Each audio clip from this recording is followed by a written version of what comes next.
Hello and welcome to today's Daily Rift. Just loading in. And we have an... I forgot the name of the level. That one from Act 1. The torture dungeon place under the manor. We have that one. So, I forgot to assign Paragon points again. You might notice my Paragon level's gone up. Had some really good luck last night on my other Demon Hunter. Ended up getting a Unity and the focus that makes the Enchantress invulnerable, which is effectively halving damage if you have two Unities and you equip one on you and one on your Enchantress. So that was good fun. I'm pretty happy with how that turned out. Also pretty happy with how this character's turning out so far. Having a lot of fun with it. And yeah, making our way through a lot of rifts and a lot of levels. We're already up to level 34 and we'll be much higher than that by the end of this. Gonna try and avoid picking up anything that's less than a rare item in this rift. So, see how that goes. Anyway, I'm recording this the day before my birthday, which is tomorrow my time, but of course it will be 2 days ago when you see this, because this is Monday's video, which I'm recording on a Friday because that's how I roll. I have so far received 4 games through my little, I don't want to call it a competition, it's more like a promotion, I guess. If you buy me a game on Steam, using my Steam wishlist, I will make a video about that game. I now have 4 games to make videos about. One of them is an interesting choice, I'll give it that much. It's a game I've played a very long time ago. 2 of them, interestingly enough, are basically retro remakes of other games. I'll not say what they are, just don't want to spoil the surprise, but yes, they're certainly games, that's certainly for sure. And one of them is a Dojin game, so there you go, that's the variety of games we're looking at. None of them are recent titles, I would say. So, certainly none of them were originally released as recent titles. Some of them are new-ish on Steam, but they are all titles. In fact, I'm going to go as far as say is they're all titles from the 90s originally. So there, that should give you an idea of what we're looking at. It also should give you an idea of the kind of thing that people think I should be buying. So, yes. So they're all titles from the 90s, which is interesting. Just go through here and down. Try and see what's in that chest. Bit of a waste of time, but whatever. I said I wasn't going to pick up much in the way of magic items. I picked up a bunch, but I missed an exquisite essence there, but oh well. I have a lot of them, don't need more. It's all good. So yeah, we have 4 titles so far. May even be more by the time this video goes up.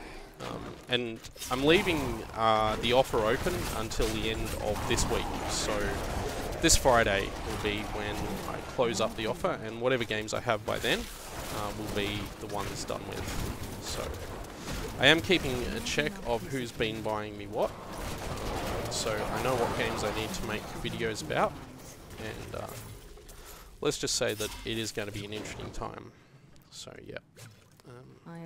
After I record this video, I'm going to have to make a review of Evolve, which I've had sitting around and haven't done a lot with. I've put some time into it. I think I've talked about how I sort of didn't know much about it before I got into it. Like, I was sort of aware of it, and I knew where it came from and everything like that, but I hadn't put a whole heap of time into it. But I've put more time into it since then, and yeah, I won't say much about what I think about it. Certainly hasn't been getting the reviews that the Order 1886 has been getting, that's for sure. It seems like a bit of a dud, that game. I actually sat down and watched the YouTube playthrough that someone did of it before the game came out, which I think now has disappeared off YouTube, unfortunately. And suffice to say that it put me off buying the game even more than I already was. It doesn't seem like the kind of game that, if you've watched someone else play it, would be worth buying and playing through yourself. But yeah, if it shows up like free on PlayStation Plus or something like that, I will probably download it and play through it myself, but I don't see myself actually paying full price for a game like that. And I know that that video was not 90 hours, 5 hours playthrough. And I've read elsewhere that an actual playthrough is more like maybe between about 7 and 9 hours, depending. My opinion on that is that the game would want to have something else involved in it to keep me playing and coming back to it. It would want to have like a scoring system or some kind of unlock or difficulty system. And if it doesn't have anything like that, I don't think I would come back to it, to be perfectly honest. I mean, if it had like, you know, randomly generated dungeons like Diablo 3 does, then maybe, but a game like that to me should at least offer some kind of scoring system. I mean, okay, I admit one of my favourite cover shooters, the Gears of War games, don't have scoring systems, but the Gears of War games are actually a lot of fun as well. The characters are kind of interesting, and they're actually pretty long, campaign-wise. Not only that, but they have a fairly convoluted multiplayer aspect that this game does not have.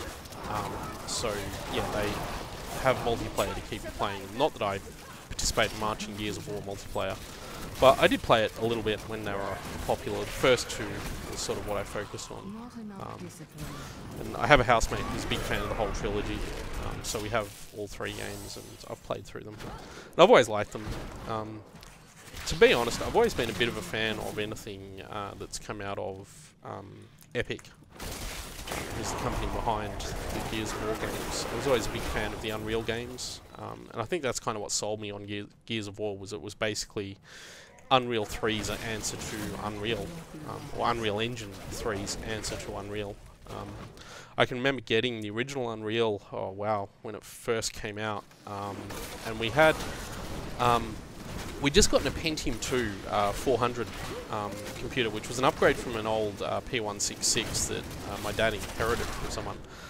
Before that, we weren't really PC gaming, or I wasn't really much of a PC kind of person. I was more into consoles. I still kind of am a console gamer. In fact, back then, I wasn't even really a console gamer. I did most of my gaming at the arcade in sort of the mid to late 90s, because just didn't have the money for a console. And the console we ended up getting, when we did eventually get one, was a Nintendo 64, which great console and everything, but if you wanted hot, new, modern gaming experience, it wasn't really what you wanted to turn to, because it skipped out on a lot of classic arcade ports and stuff like that.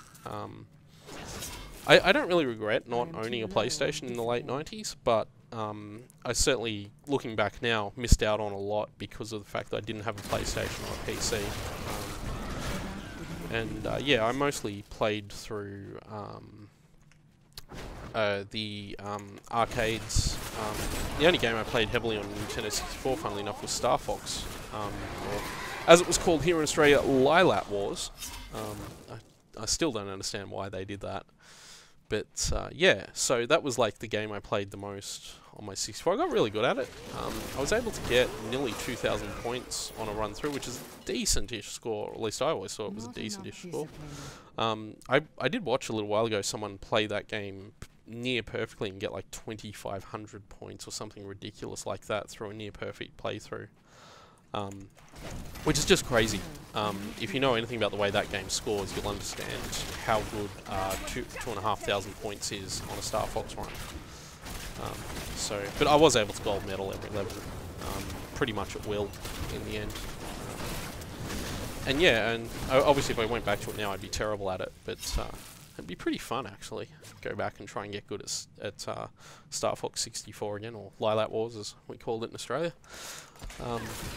But yeah, so most of my gaming back then was the arcade, so I was into things like Soul Calibur, or Soul Edge originally, Soul Calibur, Tekken, the Dead or Alive games, Daytona, obviously, because everybody had played Daytona. I actually walked into an arcade recently in a shopping centre, and it didn't have a Daytona machine. I think it's the first time in the best part of 20 years that I've walked into an arcade that did not have a Daytona machine in it. So, yeah, Daytona was cool. Anyway, so what the point of all that was that we had Unreal, we got a P2 400, it had a Voodoo 2 and a Matrox G200, and then we replaced the G200 with, or the Voodoo 2 and the G200 set up with a Matrox G400 card, which I kept around for years, that card. partly because it was a really good graphics card in its own right, but partly because it wasn't until Nvidia started producing, I think like the GeForce 3, that the G400 performance started to really fall behind on later cards. But yeah, and so playing the original Unreal on the Voodoo 2 and then upgrading to that G400 Max and turning that game up to full settings, and I just looked at it and I was like, there will never be a game that looks as good as this. I was wrong, but at the time, like, that game had, I think it was the first video game I ever played that had real-time reflections. So yeah, that's my story about Unreal and Epic Mega Games. Did we get anything interesting through that run? We got, those boots look... strength, whatever. Okay. Would that be worth putting on my Enchantress? Oh yeah, that would be well worth putting on my Enchantress, who desperately needs gear. So if I find anything else to put on my Enchantress, I will. I don't have a focus. Is that a ring that she could probably wear? Yeah, I think that's a ring for the Enchantress. So we've got at least that. And I don't think I've got much else that's worth shifting over to at the moment, which is a bit unfortunate. Well, that's a slight upgrade if you take that gem out, but I lose a lot of toughness, so I'm not going to upgrade. Most of this hasn't been really that successful, unfortunately, but it was good fun. And of course, I will see you all tomorrow.